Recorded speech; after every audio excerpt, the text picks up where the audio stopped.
Welcome to this episode of Ambitious Hippies. I am your host, Courtney Weaver. Today, I am going to share the story about the time I met a shaman in Peru. Okay, let me back up just a little bit. I want to share a little story. So when I was 9 years old, there was the Presidential Fitness Awards. And it was this competition where you had to do all of these things. It was a health assessment. And at the time, our president was Bill Clinton. I did not have sexual relations with that woman. That's how old I am. And one of the things that you had to do was you had to be able to do a certain amount of pull-ups. And I remember it was like you had to do like box stretching where you had to be able to stretch a certain distance on the box. And then you had to run a mile. There was all these different things. But the one thing that I couldn't do were pull-ups. And I remember going home and I was so pissed. And I told my dad, and he built me a makeshift pull-up bar in our barn. And it was essentially a metal pipe with metal threading through it. And it was tied up to where I had to jump. And every time I jumped to grab this bar to practice, this thing would roll. It was makeshift. Okay. We were working with what we had, but over the course of a few weeks, I got to practice and I got better. And training for Machu Picchu and hiking the Inca Trail reminded me of this story, because the interesting thing about when I was reflecting on this story, I don't remember what happened. I don't remember what happened. I don't remember when I went back to actually take the test again, if I could do a pull-up. I have no clue. I have zero recollection of what happened, but I do remember the process of preparation. And when we were going through the process of preparing to hike the Inca Trail, that's all I kept thinking about was I'm not going to be able to control the outcome. All I can do is really control the preparation. So we get to Peru. I'm all jazzed. I am stoked. We're going to hike the Inca Trail. And I'm overly confident because I have a certain baseline of physical fitness. I've been working out for a while and everyone keeps telling me about the altitude. And I'm like, shit. And I didn't even consider the altitude to be so extreme. Like, I'll be fine. I go to Lake Tahoe. I go to Colorado. Like, I am fine with altitude. So one of the days as we're acclimating, we go and visit baby alpacas and llamas. It was incredible. I highly recommend it. My voice is high and squeaky because it was one of the best days of my life to be around all of those fuzzy animals. I loved it. I loved it so much. And I'll share with my community exactly where we went, our full itinerary, where to make sure to stop and see baby alpacas. So on the way out of the alpaca center, we're headed to our hotel and we start to climb in altitude. And I think that I am getting car sick. There's a video where Michael's like, "Hey, how you doing?" I'm like, I'm a little nauseous, but it's just car sickness. It's not altitude. I feel good. Altitude's not bad. How are you feeling with altitude? I'm good. My stomach hurts though. But that's not from the altitude. That is from the car ride. That's from the car ride going down into the valley. Fake news. About 4 hours after that video, I violently start vomiting at 11 p.m. and every hour on the hour, I start getting sick. I have all the symptoms of altitude sickness and it lasts all night. And I think, oh God, I'm supposed to hike the Inca Trail in 2 days and I'm not going to be able to do it. So I think, okay, here's the deal. You got to get your shit together. Get your shit together. Get your shit together. It is time to hike the Inca Trail. I need you to pull up on that pull-up bar, girl. I need you to get it together, make it happen, dig deep. It's like basically a Rocky movie. Any kind of sports movie that you've ever seen is the dialogue that's going in my head. I'm like slapping my face, like, come on now. So the next day, Michael gets up, has an incredible experience that I'm still jealous about. He got to go to a village. He was feeling fine. That dude, I don't know if it's a cold plunging. I hope it's not the cold plunging because I don't want to start that. But he does not get sick. He's not phased. He can literally bounce back from any situation. So I'm laying in bed. I'm like, go, please. I feel like I'm Jack at the end of the Titanic movie, laying on the door, like, just go, leave me here. And he goes and has an incredible day at the village. I rest up, order oxygen to my room. Yeah, how was the village? Oh, yeah, tell me more about it. That's what I sounded like, okay? But it works. I get to feeling better. The next day, my shit is together. I have my backpack on. I'm like, let's do it. Let's do it. I'm da-na-da, da-na-da. We're gonna hike the Inca Trail. We get out. I'm like, all right, I got my Dora Explorer backpack on. I got my Camelback with my water. My bladder's full of water. Ready? All right. Tour guide, I have some terrible news for you. Your tour has been canceled because there was a fire between the entrance point and the first campsite. Excuse me? What the shit? I did all of this work. I'm literally still playing the Rocky theme song in my head. I had to get my bearings. I'm like, okay, all right, this is part of adventuring.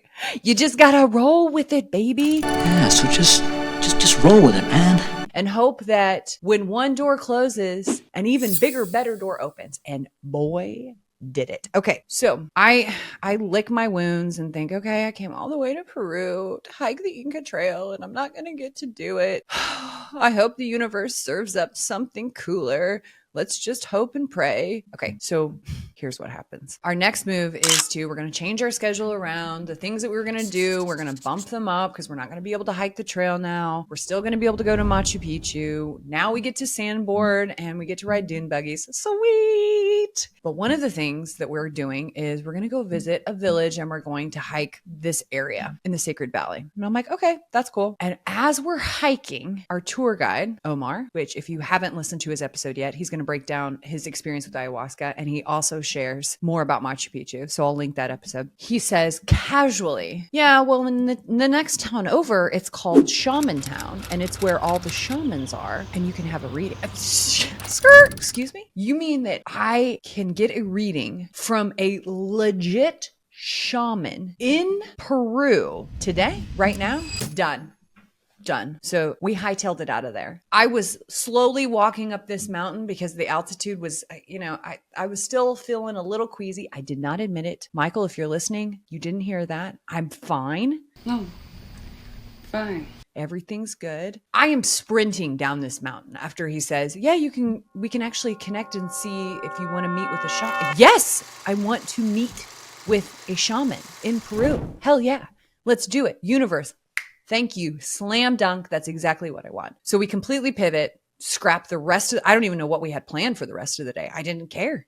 We're going to go see Shaman Town. We arrive there. It's a very inconspicuous house and door. If you were driving by, you would have no idea that this dude is sitting inside eating coca leaves, telling people their life's fortune. They're telling what's going to happen. I'm like, you know what? This is authentic and I am here for it. So we have to wait outside. Omar gets a hold of this guy. This is not a tour that is set up. He knows this person personally. He goes in and he makes sure that it's okay that we come into his house and we have a reading. And over the next 15 minutes, Michael and I sit in this tiny back room with a blanket as a curtain. He is sitting at a desk covered in coca leaves. The shaman is sitting behind the desk, shuffling the coca leaves. Omar is translating because he doesn't speak any English. We are blowing on the coca leaves. He is chewing the leaves, and then he is sorting through and telling us all about our life, how long we're going to live, what our life is like, things we need to look out for, what we need to pay attention to. He's reading our future and our past. And it's this beautiful moment of he's chewing on the coca leaves. He's saying very quickly what he's seeing in the leaves. And then there's a pause where we have to wait for the translation. It was the most beautiful and magical experience that I have had probably in my entire life until something happens later in Peru. So we have that wonderful experience. And I think this place is magic. There's a stuffed condor behind him. A condor is the bird that they worship as, it's like the bird of the heavens for them. It's the translator between the earthly plane and the heavenly plane. So shamans very much have condor feathers, or they have the condor bird as really kind of a guardian for them. So I walk out of there. My body is literally buzzing. I'm thinking, this is the dopest experience I've ever had in my entire life. Nobody's going to freaking believe this. I'm so glad I recorded this. So we leave and I think, you know what? Inca Trail, what? Who cares? Then we go to Cusco Square and we are touring a church.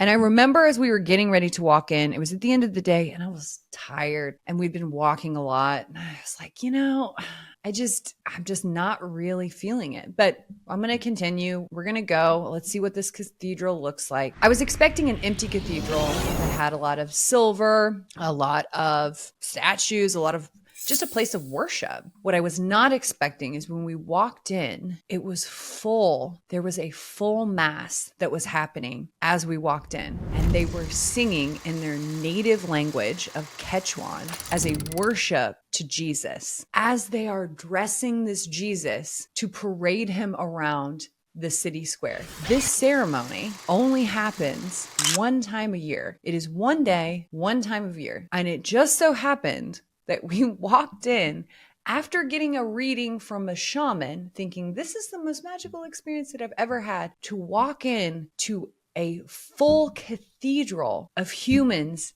singing in Quechuan worship music.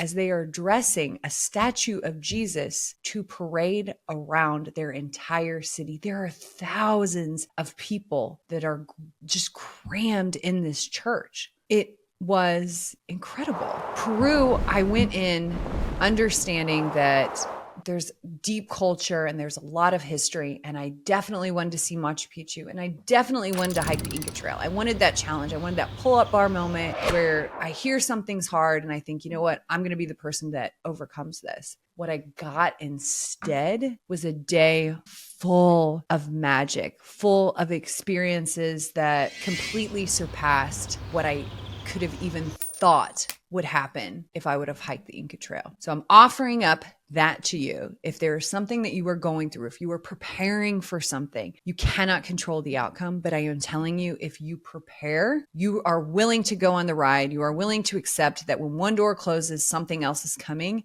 If you are open to receive, there's some dope shit that will happen. It will blow your mind. There are miracles all around. Just make sure that you are paying attention. I'm telling you right now, if you don't have Peru on your list, put it on your list. It does not feel like it is of this world. I don't know that I have ever been to a place, especially that day, where I felt a complete out-of-body experience. I know it's South America. I know it is a long flight, no matter where you are coming from. But if you are looking to experience authentic culture and to really have something that you can put on your bucket list, definitely put Peru on your bucket list. So that's it for today's episode. Thank you for tuning in. Thank you for listening to this story. I hope that wherever you are looking around for the magic, because it's there. All right.